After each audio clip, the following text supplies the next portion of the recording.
कभी ऐसा देखा है कि मतलब किसी फ्लाइट से 2 दिन पहले ही लोग पैकिंग के लिए पागलों की तरह भाग दौड़ करने लगते हैं। हाँ बिल्कुल। फ्लाइट कल रात की है लेकिन पैनिक अटैक्स आज सुबह से ही शुरू हो गए हैं। एग्जैक्टली यहाँ भाग रहे हैं, वहां भाग रहे हैं, लिस्ट पे लिस्ट बन रही है। या फिर इसका बिल्कुल उल्टा एक सिनेरियो देखिए। किसी ब्रेकअप के बाद या किसी बड़ी फेलियर के बाद लोग कंप्लीटली अपने कमरे में बंद हो जाते हैं। राइट। बिना नहाए आलसियों की तरह बिस्तर पर पड़े रहते हैं। हाँ, बस सैड सॉन्ग सुन रहे हैं और लगातार बिंज ईटिंग चल रही है। तो एक तरफ एक्सट्रीम एनर्जी और पैनिक है और दूसरी तरफ एक्सट्रीम आलस और हैवीनेस।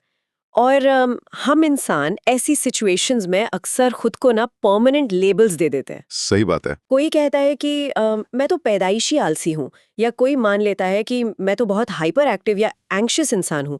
तो आज के इस डीप डाइव में हम इसी मंकी माइंड को डिकोड करने वाले हैं। ये बहुत जरूरी डिस्कशन है क्योंकि ये लेबल्स लगाना सबसे आसान रास्ता लगता है, पर इन बर्तावों को ध्यान से देखा जाए तो पता चलता है कि ये हमारी शख्सियत यानी पर्सनालिटी का हिस्सा है ही नहीं। Wait really? तो फिर ये क्या है? ये दरअसल एक टेम्पररी एनर्जी इम्बैलेंस है। मतलब ह्यूमन माइंड कोई फिक्स चीज नहीं है। ये 3 बहुत ही प्राचीन इनविजिबल फोर्सेस का खेल है जिन्हें हम गुणाज कहते हैं। अच्छा, गुणाज। हाँ, सत्वा, रजस और तमस। ये 3 गुणाज एक तरह से इस पूरे यूनिवर्स का और हमारी साइकोलॉजी का सोर्स कोड है। Okay, source code. एग्जैक्टली। हर इमोशन, हर थॉट, हर एक्शन इन्हीं 3 फोर्सेस के कॉम्बिनेशन से बनता है। जब भी मूड अचानक चेंज होता है वो इसलिए नहीं होता क्योंकि किसी की शख्सियत बदल गई, बल्कि इसलिए क्योंकि इन 3 गुणास का आपस का बैलेंस बिगड़ गया है। तो इस मैकेनिज्म को थोड़ा और खोल कर देखते हैं, क्योंकि सत्व, राजस और तमस ये शब्द सुनने में ना थोड़े हैवी और थ्योरेटिकल लगते हैं, पर इनका डायरेक्ट कनेक्शन हमारी डेली लाइफ और डिसीजन मेकिंग से है। बिल्कुल। अगर इन्हें सिंपली डिकोड किया जाए तो मैं जितना समझती हूँ, सत्व का मतलब है क्लैरिटी, फोकस और शांति, है ना? ये वो स्टेट है जब कोई इंसान सुबह उठता है और बिना किसी कंफ्यूजन के उसे पता होता है कि दिन कैसे बिताना है। एक अजीब सी मेंटल लाइटनेस होती है। हाँ, एकदम क्लियर स्टेट ऑफ माइंड। वहीं दूसरी तरफ है राजस, जो पूरी तरह से काइनेटिक एनर्जी पर बेस्ड है। सही कहा। राजस का कोर ही एक्टिविटी और मूवमेंट है। जब किसी के अंदर कुछ पाने की भूख होती है, एक बेचैनी होती है कि बस लगातार कुछ ना कुछ करते रहना है, वो राजसिक स्टेट है। ये पैशन है, एम्बिशन है। ओके, और तीसरा क्या है? तमस। हाँ। और इसके बिल्कुल ऑपोजिट खड़ा है तमस। तमस का मतलब है इनर्शिया यानी ठहराव, सुस्ती और एक तरह का मेंटल अंधकार। ओह, मतलब जब किसी को लगे कि बस बिस्तर पे पड़े रहना है, दिमाग पर एक धुंध या फॉग छा जाए, जहां कोई क्लियर थॉट ना आए, वो तमस का असर है। बिल्कुल। पर इन तीनों स्टेट्स को प्रैक्टिकली समझने के लिए ना, इन्हें जंजीरों के रूप में देखना सबसे सटीक रहता है। जंजीरें? हाँ, ये तीनों गुणाज ऐसी जंजीरें हैं जो किसी भी इंसान को उसके स्पेसिफिक मेंटल स्टेट में बांध कर रखती हैं। अगर हम इनको क्लासिफाई करें तो तमस एक लोहे की जंजीर है, भारी, ठंडी और अंधेरी, ओके। पानी की लालसा जगाने वाली। और सत्वा को एक चांदी की जंजीर माना जा सकता है। रुकिए, अगर सत्वा का मतलब शांति, क्लैरिटी और बैलेंस है, तो वो जंजीर कैसे हो सकते हैं? यही तो कैच है। मतलब शांति और फोकस तो अल्टीमेट फ्रीडम होना चाहिए ना। हम किसी को एक शांत और क्लियर स्टेट में कैद कैसे कह सकते हैं, एक फैंसी चांदी की जंजीर में? यही सबसे बड़ा मिसकंसेप्शन है सोसाइटी में। लोग मानते हैं कि सत्वा अल्टीमेट मंजिल है, लेकिन सत्वा भी एक आदत, एक एडिक्शन बन सकता है। एडिक्शन? शांति का एडिक्शन? हाँ, जब किसी को शांति, प्योरिटी और एक परफेक्ट ऑर्डर की आदत हो जाती है तो वो उस परफेक्शनिज्म का गुलाम बन जाता है। वो इस एक्सपेक्टेशन में बंध जाता है कि सब कुछ काम और सॉर्टेड होना चाहिए। वाह, अब समझ आई बात। और उसके बनाए रूल्स से हो गया है, तो बंधन तो वहां भी है, भले ही वो कितना ही पवित्र या पॉजिटिव क्यों ना लगे। ये पर्सपेक्टिव तो सच में पैराडाइम शिफ्ट करने वाला है। प्योरिटी और पीस भी एक ट्रैप हो सकते हैं, लेकिन लोग उस चांदी की जंजीर तक तो शायद बहुत बाद में पहुंचेंगे। आजकल की जो मॉडर्न सोसाइटी है, जो हमारा कॉर्पोरेट कल्चर है, वो तो पूरी तरह से उस चमकती हुई सोने की जंजीर में जकड़ा हुआ है। आप राजस की बात कर रही हैं? बिल्कुल, मैं बात कर रही हूँ राजसिक माइंड और हमारे हसल कल्चर की, जहाँ रुकने का मतलब है पीछे छूट जाना। आज का लाइफस्टाइल स्ट्रक्चरली राजस को रिवॉर्ड करता है। अगर हम ध्यान दें तो मॉडर्न सक्सेस मैट्रिक्स पूरी तरह से काइनेटिक एनर्जी पर चलता है। एक्शन लेना, गोल्स चेस करना, ये सब राजस के सिम्टम्स हैं। और एक हद तक ये सर्वाइवल के लिए जरूरी भी है, राइट? जरूरी है, बिल्कुल। दुनिया के सक्सेसफुल लीडर्स, इनोवेटर्स, सब में राजस बहुत हाई होता है। प्रॉब्लम तब आती है जब ये एनर्जी बेसलाइन बन जाती है और सिस्टम पूरी तरह से आउट ऑफ कंट्रोल हो जाता है। हाँ, और इस ओवर एक्टिव सिस्टम के लक्षण तो हमारे आसपास भरे पड़े हैं। जैसे वो टॉक्सिक बॉसेस जो सोचते हैं कि 8 घंटे सोना तो बस टाइम वेस्ट करना है। हाँ, sleep is for the week वगैरह। एग्जैक्टली। वो लोग जो रात के 2 बजे भी ईमेल्स का तुरंत रिप्लाई एक्सपेक्ट करते हैं। या फिर एक और बहुत कॉमन फिनोमेना है, जब लोग एक बड़ा गोल अचीव करते हैं, जैसे कोई गाड़ी खरीदी या प्रमोशन मिला, तो खुश होने के बजाय अगले ही दिन एक अजीब से डिप्रेशन और खालीपन में आ जाते हैं। उनका दिमाग तुरंत पूछता है कि ओके नाउ व्हाट्स नेक्स्ट। इनके अंदर संतोष यानी कंटेंटमेंट बायोलॉजिकली जीरो हो चुका होता है। वो बायोलॉजिकल जीरो इसीलिए होता है क्योंकि उनका dopamine reward system completely hijack हो चुका है।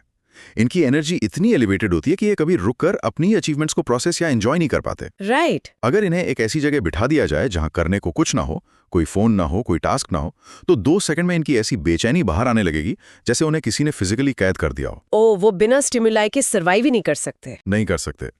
इन्हें लगातार एक्सटर्नल स्टिमुलाई चाहिए। लोग चाहिए बातें करने के लिए, नए टारगेट्स चाहिए वैलिडेशन के लिए। अगर इस मेंटल स्टेट को विजुअलाइज करना हो तो एक विगरसली शेक की हुई कोला की बॉटल को इमेजिन करते हैं। ये बहुत बढ़िया एनालॉजी है ना? किसी ने उस बॉटल को पूरी ताकत से हिलाया है, अंदर कार्बोनेशन और प्रेशर इतना एक्सट्रीम लेवल पे बन चुका है कि अगर कोई आकर उस ढक्कन को थोड़ा सा भी लूज करे तो वो एकदम से ब्लास्ट हो जाएगी, एकदम से फटेगी। हाँ, सारा कोला बेहिसाब तरीके से बाहर फैला जाएगा। तो जो हाईली राजसिक लोग होते हैं ना, वो बिल्कुल उस प्रेशर कुकर या शेक की हुई कोला बॉटल की तरह होते हैं। अंदर ही अंदर फ्रस्ट्रेशन, अर्जेंसी और इरिटेशन का प्रेशर इतना हाई होता है कि कोई उन्हें एक आम सी बात भी कह दे तो वो अग्रेसिवली रिएक्ट करते हैं, चिल्लाने लगते हैं। उस ब्लास्ट का असर सिर्फ उन पर थोड़ी ना होता है, जो आसपास के लोग हैं उनका नर्वस सिस्टम भी इस टर्बुलेंस से तबाह हो जाता है। सही बात है। तो अब सबसे बड़ा सवाल ये उठता है कि अगर कोई इस लगातार भागदौड़ और फ्रस्ट्रेशन वाले फेज में फंस गया है, तो इस राजासिक स्टॉर्म को बायोलॉजिकली और साइकोलॉजिकली शांत कैसे किया जाए? इसके प्रैक्टिकल सॉल्यूशंस काफी इंटरेस्टिंग हैं और डायरेक्ट एनवायरनमेंट से जुड़े हैं। सबसे पहले तो फिजिकल एनवायरनमेंट को डीस्टिमुलेट करना पड़ता है। डीस्टिमुलेट मतलब? घर से वो सारी भड़कीली, लाउड और फ्लैशी चीजें हटानी पड़ती हैं जो दिमाग को कॉन्स्टेंटली अलर्ट रखती हैं। शाम के वक्त ब्राइट व्हाइट लाइट्स का इस्तेमाल बंद करके वार्म लाइट्स, लैंप्स या कैंडल्स यूज करने की सलाह दी जाती है। अच्छा, लाइट्स का भी इतना फर्क पड़ता है? होने देती हैं। वाओ। और फिजिकल मूवमेंट में भी कुछ चेंज करना पड़ता है क्या? बिल्कुल। फिजिकल मूवमेंट और ब्रीदिंग में काउंटर इंट्यूटिव अप्रोच लेनी पड़ती है। अक्सर लोग सोचते हैं कि स्ट्रेस रिलीफ के लिए इंटेंस वर्कआउट जरूरी है, पर अगर एक हाईली राजसिक इंसान एक्सरसाइज में भी एक्सट्रीम्स ढूंढेगा या कपालभाति जैसी तेज सांसें लेने वाली प्रैक्टिसेस करेगा तो वो और ज्यादा हाइपर हो जाएगा। ओह, मतलब आग में घी डालने वाली बात हो गई है तो। एग्जैक्टली। सिस्टम को ऑक्सीजन और हीट की नहीं, कूलिंग की जरूरत है। इसलिए स्लो प्रैक्टिसेस जैसे धीमा सूर्य नमस्कार और अनुलोम विलोम ये पैरासिम्पैथेटिक नर्वस सिस्टम को एक्टिवेट करते हैं। डाइट का भी रोल होता होगा? हाँ, डाइट में से एक्स्ट्रा स्पाइसेस, कैफीन और हेविली स्टिमुलेटिंग फूड्स कम करने पड़ते हैं। और एक और बहुत जरूरी चीज है, मेंटल लोड को फिजिकली लिमिट करना। कैसे? अगर किसी की टू डू लिस्ट में 20 चीजें हैं तो उसे रूथलेसली काटकर सिर्फ 5 पर लाना पड़ता है। अपनी बैंडविड्थ को पहचान कर बाउंड्री सेट करना ही राजस को कंट्रोल करने का सबसे सॉलिड तरीका है। ये डेली लाइफस्टाइल के चेंजेस तो समझ आते हैं, पर यहाँ एक डीपर साइकोलॉजिकल सवाल उठता है मेरे माइंड में। हाँ, पूछिए। मतलब एक टाइम था जब पैसे की या सेफ्टी की बहुत जरूरत थी, तब हासिल करना एक मजबूरी थी। राइट। पर आज जब सब कुछ सेट है, बैंक बैलेंस ठीक है, फिर भी दिमाग उसी पैनिक और भागदौड़ में अटका हुआ है। ऐसा डिस्कनेक्ट क्यों होता है? ये बहुत ही कॉमन है। ये डिस्कनेक्ट इसलिए होता है क्योंकि दिमाग का थ्रेट डिटेक्शन सिस्टम यानी एमिगडाला एक लूप में फंस गया है। योगिक फिलॉसफी इस स्टेट को समझने और ठीक करने के लिए स्वाध्याय यानी सेल्फ रिफ्लेक्शन की बात करती है। स्वाध्याय, ओके। इसे एक एनालॉजी से समझते हैं। अगर पास्ट में किसी ने गर्म बर्तन से अपना हाथ जला लिया था तो आज वो बर्तन ठंडा हो चुका है, हाथ भी पूरी तरह हील हो चुका है, लेकिन दिमाग की डीप वायरिंग को लगता है कि हाथ अभी भी जल रहा है। ओह, मतलब खतरा है ही नहीं, पर बॉडी को लग रहा है खतरा अभी भी है। सही कहा। बाहर का खतरा चला गया पर अंदर की बेचैनी ही उस इंसान की नई पर्सनालिटी बन गई। स्वाध्याय का प्रोसेस उस क्रॉनिकली एलिवेटेड बेसलाइन को रीसेट करने का काम करता है। इसे अकेले बैठकर अपने ही थॉट पैटर्न्स को क्रॉस क्वेश्चन करना कहते हैं।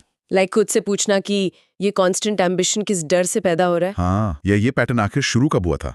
बिना इस रूट कॉज को एड्रेस किए सिर्फ वार्म लाइट्स लगाने से परमानेंट क्योर नहीं मिलता। तो इसका मतलब ये है कि दिमाग को रैशनली ये समझाना पड़ता है कि अब वो खतरा नहीं रहा, अब सर्वाइवल मोड से बाहर आया जा सकता है। बिल्कुल। लेकिन एक रियल वर्ल्ड प्रॉब्लम ये है कि एक इंसान हमेशा तो इस ओवरड्राइव मोड में नहीं रह सकता ना। बिल्कुल नहीं, बर्नआउट होना ही है। वही एक पॉइंट आएगा जब ये राजसिक इंजन पूरी तरह से जल जाएगा, और जब वो एनर्जी क्रैश होती है तब शुरू होता है अगला फेज, जिसे हम अक्सर आलस या सिर्फ लेजीनेस समझ बैठते हैं, पर वो असल में तमस का अंधेरा है। और ये बायोलॉजिकल ट्रांजिशन बहुत ही ब्रूटल होता है। जब राजस की आग पूरी तरह जलकर खत्म होती है तो सिर्फ हेवी राख यानी ऐश बचती है, और वही राख तमस है। अच्छा। आजकल जिसे सोसाइटी ने प्रोक्रास्टिनेशन का फैंसी नाम दे दिया है, वो असल में कोई टाइम मैनेजमेंट की प्रॉब्लम नहीं है, और ना ही ये किसी डिसिप्लिन की कमी है। ये क्लियरली एक डीप एनर्जी इम्बैलेंस है जहां काइनेटिक एनर्जी जीरो हो चुकी है। इस तमसिक हैवी स्टेट के लक्षण इतने फिजिकल और कॉमन है कि इसका एक एक पॉइंट बिल्कुल रिलेटेबल लगता है। इसके 3 सबसे प्रोमिनेंट सिम्टम्स देखने को मिलते हैं अक्सर। हाँ, क्या क्या? पहला तो ये कि इंसान रात को 10 या 12 घंटे सोकर उठता है, फिर भी आंख खुलते ही ऐसी थकान महसूस होती है जैसे पहाड़ तोड़कर आए हों। बिस्तर से एक पैर नीचे रखना भी एक बड़ा जंग लगता है। सही बात है, स्लीप उन्हें रिफ्रेश नहीं करती। दूसरा सिम्टम है डिसीजन पैरालिसिस। छोटे छोटे डिसीजंस लेने में भी ब्रेन कंप्लीटली फ्रीज हो जाता है। खाने में क्या मंगवाना है, इसमें आधा घंटा लग जाएगा, या सिंपल ईमेल्स का रिप्लाई करना भी एक बहुत बड़ा टास्क लगता है। और तीसरा सिम्टम जो सबसे कॉमन है, बिना किसी कॉन्टेक्स्ट के घंटों तक फोन स्क्रीन को स्क्रॉल करते रहना। उस स्क्रोलिंग का मकसद कुछ नया देखना या सीखना नहीं होता, बल्कि उस इंटरनल भारीपन और रेस्टलेसनेस को सुन करना होता है। मतलब बस नम होना है। इन तीनों सिम्टम्स की जड़ या रूट में इनर्शिया है, क्योंकि डिसीजन लेने के लिए दिमाग को एक मोमेंटम चाहिए, एक काइनेटिक एनर्जी चाहिए जो ऑप्शंस को प्रोसेस करके कंक्लूजन पर पहुंचे, जो तमस में होती नहीं है। एग्जैक्टली। तमस में वो एनर्जी मिसिंग होती है। इस हेवी क्लाउडी स्टेट को एक ऐसी पानी की बोतल से कंपेयर किया जा सकता है जिसमें आधी मिट्टी भरी हो। मिट्टी वाली बोतल। हाँ, ऐसी बोतल में कोई क्लैरिटी नहीं होती, आप आर पार कुछ नहीं देख सकते। अगर उस बोतल को बिना हिलाए वैसे ही छोड़ दिया जाए तो वो मिट्टी धीरे धीरे नीचे बेस पर बैठ जाएगी और वक्त के साथ सूख कर सख्त पत्थर बन जाएगी। Oh my God. तमस बिल्कुल उस मिट्टी की तरह काम करता है। अगर किसी इंसान को उसके आलस और आइसोलेशन में वैसे ही छोड़ दिया जाए तो वो उस नेगेटिविटी में सूख कर स्टक हो जाएगा और वहां से निकलना नामुमकिन सा हो जाएगा। ये सुनकर यहाँ पर मॉडर्न सेल्फ हेल्प कल्चर से एक बड़ा कॉन्ट्रडिक्शन नजर आता है मुझे। कैसा कॉन्ट्रडिक्शन? आजकल के जो प्रोडक्टिविटी एप्स है या इंटरनेट पर जो मोटिवेशनल फिगर्स जोर जोर से चिल्लाते हैं कि यू आर जस्ट लेजी, खुद को पुश करो, डिसिप्लिन लाओ, सुबह 5 बजे उठो, तो क्या इस तरह का फोर्स और शेमिंग तमासिक स्टेट वाले इंसान पर काम नहीं करेगा? ये अप्रोच टेक्निकली और बायोलॉजिकली दोनों तरह से कंप्लीटली फ्लॉड है जब इंसान तमस में हो। फ्लॉड कैसे? एक तमासिक इंसान पर चिल्लाना या उसमें आलस के लिए गिल्ट डालना ऐसा है जैसे एक ऐसी गाड़ी का एक्सेलरेटर लगातार और जोर जोर से दबाना जिसका फ्यूल टैंक पूरी तरह खाली हो। उफ, गाड़ी तो आगे जाएगी ही नहीं। गाड़ी 1 इंच आगे नहीं जाएगी, बस इंजन और ज्यादा डैमेज हो जाएगा। अंधेरे पर चिल्लाने से अंधेरा डर के भाग नहीं जाता। अंधेरे का अपना कोई वजूद नहीं होता, वो सिर्फ लाइट की एब्सेंस है। ये बहुत प्रोफाउंड बात है। तो अंधेरे को हटाने के लिए आपको सिंपली लाइट यानी सत्वा इंट्रोड्यूस करनी पड़ती है या फिर एक मैकेनिकल जोल्ट देना पड़ता है। तो इफेक्टिवली उस लाइट को लाने का या उस मिक्की को तोड़ने का मैकेनिज्म क्या है? अगर कोई इंसान पूरी तरह से इस हैवीनेस में डूबा है, सैड सॉन्ग्स के लूप में फंसा है, कमरा बिखरा पड़ा है, तो उस फ्रोजन स्टेट से बाहर आने का ट्रिगर क्या होना चाहिए? सबसे इंपॉर्टेंट समझने वाली बात यह है कि ऐसी हालत में मेडिटेशन, ध्यान या स्लो जेंटल योगा बिल्कुल बैकफायर करेंगे। वेट, सच में? मेडिटेशन तो हमेशा अच्छा माना जाता है ना? सत्वा और राजस में अच्छा है, पर अगर कोई तमस के अंधेरे में है और आंख बंद करके शांति से बैठने की कोशिश करेगा तो उसे तुरंत गहरी नींद आ जाएगी, क्योंकि बॉडी रिलैक्सेशन को स्लीप सिग्नल समझ लेगी। Make sense. तमस को तोड़ने के लिए उस वक्त एक डायनामिक एक्शन चाहिए, यानी राजस का एक स्ट्रॉन्ग झटका चाहिए। ओह, तो यहाँ किनेटिक एनर्जी इंटेंशनली यूज करनी पड़ती है इनर्शिया को तोड़ने के लिए। बिल्कुल, बॉडी को फिजिकली हिलाना पड़ता है ताकि वो जमी हुई मिट्टी ब्रेक हो सके। तेज सूर्य नमस्कार, पावर योगा, तेज भागना, लाउड म्यूजिक पर डांस करना या लिटरली जोर से गाना गाना, ये सब बॉडी में हीट जनरेट करते हैं। बेसिकली फोर्स जनरेट करना पड़ता है। हाँ, एक और साइंटिफिकली प्रूवन मेथड है सुबह उठते ही सीधा बाहर जाकर सनलाइट लेना। जब ब्राइट नेचुरल लाइट सीधा आंखों के थ्रू पाइनियल ग्लैंड को हिट करती है तो वो दिमाग के इंटरनल क्लॉक को रीसेट करती है और उस तामसिक फॉग को फिजिकल लेवल पर डिसॉल्व करती है। हाँ, सही कहा। उस वक्त हैवी चीज, डीप फ्राइड या फास्ट फूड छोड़कर एकदम हल्का नेचुरली एनर्जाइजिंग खाना लेना चाहिए। तमस से निकलने के लिए जेंटली पुश नहीं, शुरुआत में बॉडी को एक प्रॉपर झटका देना पड़ता है। ये मैकेनिज्म पूरी पजल को सॉल्व कर देता है। पर अभी तक हमने तमस को सिर्फ एक नेगेटिव फोर्स, एक विलेन की तरह देखा है जिससे हमें किसी भी तरह बचना है या एस्केप करना है। पर यहाँ से एक नया और थोड़ा कंट्रोवर्शियल डायमेंशन खुलता है जिसे तांत्रिक फिलॉसफी या तंत्र का नजरिया कहते हैं।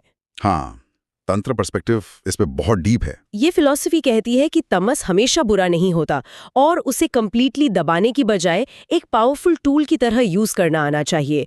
मैं थोड़ा कंफ्यूज्ड हूँ इस पे। ये अप्रोच साइकोलॉजी की डीप शैडो वर्क से मिलती जुलती है। तंत्र का फाउंडेशनल प्रिंसिपल यही है कि नेचर में जो भी फोर्स मौजूद है, चाहे वो कितनी भी डार्क या हैवी क्यों ना लगे, उसका अपना एक स्पेसिफिक फंक्शन है। ओके। तंत्रा इस रियलिटी की किसी भी चीज को कंप्लीटली रिजेक्ट नहीं करता। अगर यूनिवर्स में तमस मौजूद है तो उसकी एक जरूरत है। अगर कोई इंसान अपनी सारी डार्क, आलसी या गुस्से वाली फीलिंग्स को फोर्सफुली दबाकर दुनिया के सामने खुद को एक परफेक्ट, हमेशा पॉजिटिव रहने वाला सात्विक इंसान दिखाने का दिखावा करेगा तो वो इंटरनली टूट जाएगा, फेक करेगा तो। हाँ, ये टॉक्सिक पॉजिटिविटी और अपनी डार्क साइड का डिनायल आगे चलकर सबसे बड़ा दुश्मन बनता है। इसे हम मॉडर्न टर्म्स में रेडिकल एक्सेप्टेंस कह सकते हैं।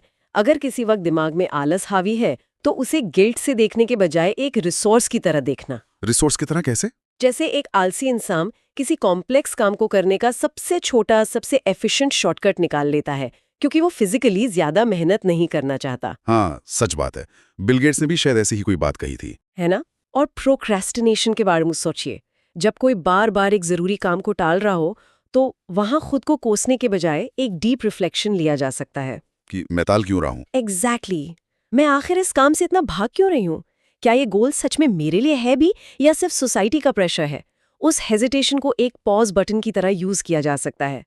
वहीं अगर गुस्से की बात करें, जो एक हेवीली तामसिक और राजासिक मिक्स इमोशन है, तो गुस्सा एक ऐसी आग है जिसे अगर नैरोली चैनल किया जाए तो वो किसी बदलाव या पर्पसफुल एक्शन के लिए सीधा रॉकेट फ्यूल बन सकती है। बिल्कुल सटीक कहा आपने।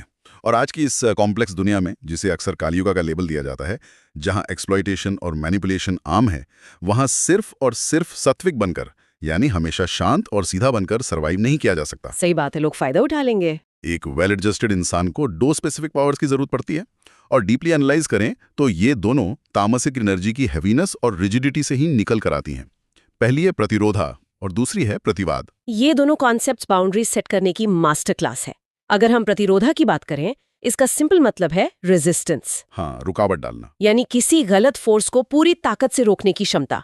अगर वर्क प्लेस में कोई बॉस हद से ज्यादा एक्सप्लॉइट कर रहा है या कोई रिलेशन इमोशनल टोल ले रहा है, तो वहां चुपचाप सब कुछ सहन कर लेना, जिसे लोग अक्सर सात्विक पेशेंस समझते हैं, वो असल में वीकनेस है। बिल्कुल, वहां टॉलरेट नहीं करना चाहिए। वहां आंखों में देखकर और पूरी मजबूती से नो कहना आना चाहिए। बाउंड्री सेट करने की ये जो पावर है, एक जगह पर पत्थर की तरह जम जाने की जो रिजिडिटी है, वो तमस की उस ग्राउंड होल्डिंग एनर्जी से ही आती है। सही कहा। और प्रतिवाद का मतलब है अपने या किसी और के सच के लिए खड़े होने की हिम्मत और अथॉरिटी को चैलेंज करना। अगर किसी पर कोई गलत इल्जाम लग रहा हो तो वहां शांति से पीछे हटने के बजाय कन्फ्रंट करना जरूरी हो जाता है। एक प्योरली सात्विक इंसान किसी भी तरह के कॉन्फ्लिक्ट या फ्रिक्शन से हमेशा बचेगा, क्योंकि उसका पहला प्यार उसकी अपनी शांति है। लेकिन रियलिटी में जब जरूरत पड़ती है तो उस इंटरनल डार्कनेस को, उस एग्रेशन को चैनल करना पड़ता है खुद को और दूसरों को प्रोटेक्ट करने के लिए। ये वही प्रिंसिपल है कि जहर ही जहर को काटता है। Oh wow! इस पर मुझे केमिकल क्लीनिंग की बड़ी प्रैक्टिकल प्रोसेस ध्यान आती है। अच्छा, कैसे? अगर किचन में एक बहुत ही गंदा, सालों से जला हुआ और चिपचिपा बर्तन रखा है, तो क्या उसको किसी माइल्ड, एक्सपेंसिव और ऑर्गेनिक बेबी सोप से चमकाया जा सकता है? बिल्कुल नहीं, वो तो हिल ही नहीं पाएगा। वही तो, वो ऑर्गेनिक सोप उस स्टबर्न गंदगी को हिला भी नहीं पाएगा। उसको साफ करने के लिए एक स्ट्रॉन्ग, हार्श और टॉक्सिक केमिकल वाले एसिड या हेवी सोप की जरूरत पड़ती है।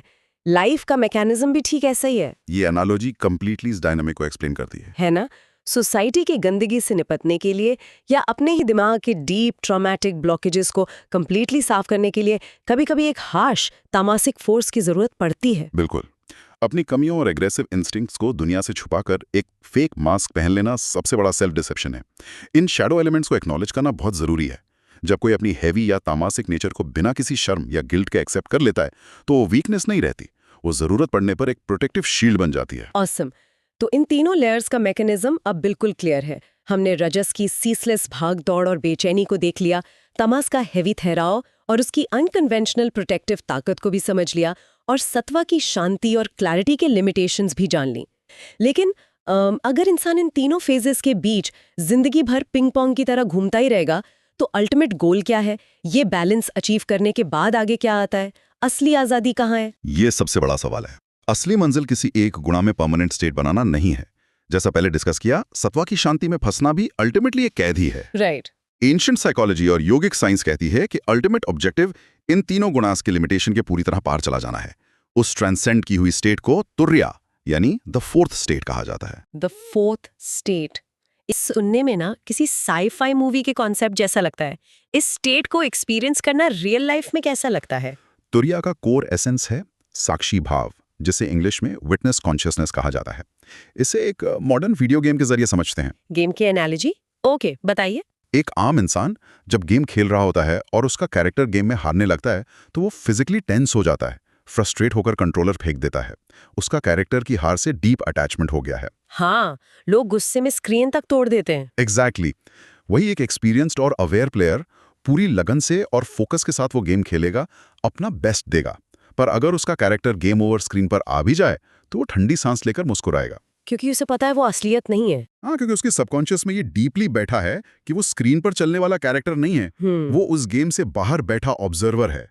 तुरिया स्टेट यही आजादी है। वाओ! आप लाइफ के हर रोल में, चाहे जॉब हो, रिलेशंस हो, पूरी तरह इन्वॉल्व हैं, पर इंटरनली एक लंबा डिस्टेंस मेंटेन किया हुआ है। इसे आज की मॉडर्न पॉप साइकोलॉजी लैंग्वेज में एंटी मैनिफेस्टेशन भी कहा जा सकता है। एंटी मैनिफेस्टेशन, ये नया टर्म है। हाँ, आजकल चारों तरफ मैनिफेस्टेशन की चर्चा होती है। मुझे हर हाल में ये प्रमोशन चाहिए, ये स्पेसिफिक गाड़ी चाहिए, ये घर चाहिए। हाँ। एंटी मैनिफेस्टेशन का मतलब लैक ऑफ एम्बिशन नहीं है।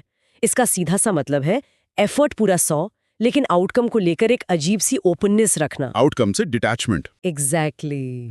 एक इंटरनल डायलॉग की, अगर मुझे ये स्पेसिफिक गोल मिल गया तो बहुत अच्छा, मैं इसे एंजॉय करूंगी। और अगर किसी वजह से ये नहीं भी मिला तब भी फंडामेंटली मुझे कोई फर्क नहीं पड़ेगा। मैं इंटरनल लेवल पर पूरी तरह सेफ और फ्री हूं। ये टोटल डिटैचमेंट के साथ इंटेंस एक्शन करना ही असल आजादी है, राइट? ये फिलॉसफी एक अल्टीमेट रिलीफ देती है, क्योंकि एक ह्यूमन बॉडी लगातार इन 3 स्टेट्स के आपस में बदलते वेदर पैटर्न्स को फेस करती है। वेदर पैटर्न्स की तरह, हाँ। हम एक दिन हाईली मोटिवेटेड होते हैं, कुछ कर गुजरने की आग होती है, यानी राजस। दूसरे दिन एकदम शांत, सॉर्टेड और प्रेजेंट होते हैं, यानी सत्वा। और तीसरे दिन शायद बिस्तर से निकलने का या किसी से बात करने का मन नहीं करता, यानी तमस। और लोग घबरा जाते हैं जब स्टेट बदलता है। वही तो ध्यान देने वाली बात यह है कि ये तीनों बेसिक फंक्शनिंग के लिए इक्वली जरूरी हैं। दिन के वक्त काम करने के लिए इंटेंस एक्टिविटी यानी रजस, काम के बाद दिमाग को अनवाइंड करने के लिए रिलैक्सेशन सत्वा, और रात को बॉडी की रिकवरी के लिए एक गहरी और हैवी नींद यानी तमस चाहिए। सिस्टम तब फेल होता है जब लोग इस नेचुरली बदलते मौसम को अपनी परमानेंट आइडेंटिटी बना लेते हैं। तो इस पूरे कॉन्सेप्ट के निचोड़ को देखा जाए तो लेसन क्रिस्टल क्लियर हो जाता है। हम इंसान फंडामेंटली बुरे, वीक, आलसी या नेचर से गुस्से वाले नहीं हैं। हमारे अंदर बस उस स्पेसिफिक मोमेंट में इन 3 गुणाज में से किसी एक का प्रोपोर्शन फिजिकली और मेंटली हावी हो गया होता है। बिल्कुल। ये फोर्सेस आते जाते मौसम और बादलों की तरह हैं, जो बनेंगे, बरसेंगे और गायब हो जाएंगे। हमारी असली आइडेंटिटी वो बदल नहीं, बल्कि वो खुला आसमान है जिसमें ये सब कुछ हो रहा है। वाह! और जब इस ऑब्जर्वेशन की आदत पड़ जाती है ना, तो सबसे पहली चीज जो एलिमिनेट होती है वो है अननेसेसरी सेल्फ जजमेंट। खुद को कोसना और दूसरों को जज करना कंप्लीटली बंद हो जाता है। सही में। जब कोई सामने वाला चिल्लाता है तो पता होता है कि वो इंसान एसेंशियली बुरा नहीं है, बस इस वक्त उसका राजस आउट ऑफ कंट्रोल है। तो उससे एक डीप एम्पैथी डेवलप होती है। ये सच में लाइफ को एनालाइज करने का एक पूरा नया लेंस है। तो इस आखिरी थॉट के साथ इस डीप डाइव को यहीं रोकते हैं। जरूर। तो अगली बार जब सुबह बिस्तर से उठना पहाड़ तोड़ने जैसा हैवी लगे, या फिर ट्रैफिक में किसी पर गुस्से में चिल्लाने का मन करे, तो वहां उस नेगेटिव फीलिंग के ओवरथिंकिंग और गिल्ट में डूबने के बजाय बस एक छोटा सा पॉज लीजिए और खुद से सोचना जरूरी है, इस स्पेसिफिक सेकंड में कौन सा गुना मुझ पर हावी है, और मैं इस रॉ एनर्जी को अपना दुश्मन या अपनी आइडेंटिटी बनाने के बजाय उस सिचुएशन में एक टूल की तरह कैसे यूज कर सकते हूँ। यही अवेयरनेस सच में आजादी है। बिल्कुल, जिसकी आखिरी मंजिल द फोर्थ स्टेट है। बस इस पर्सपेक्टिव को ध्यान में रखिए और अपने दिमाग के इस मौसम को ऑब्जर्व करते रहिए। आज के लिए इतना ही।